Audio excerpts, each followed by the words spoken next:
ريال مدريد يستعد لتقديم أكبر عرض في تاريخه من أجل نجم وسط مذهل في الدوري الإنجليزي. نعم، الأمر بهذه الضخامة. العرض قد يحطم أرقام النادي السابقة كلها، والسبب تشابي ألونسو يرى فيه القطعة المفقودة التي ستعيد للميرينجي بريقه الكامل هذا الموسم.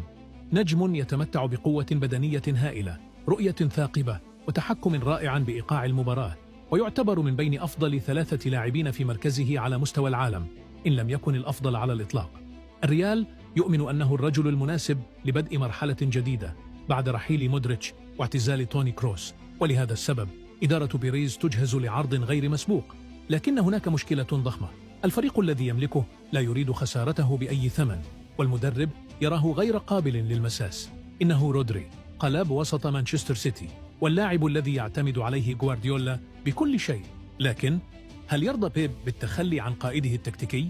وهل يغامر رودري بالرحيل عن أقوى مشروع في إنجلترا؟ شاركنا رأيك في التعليقات.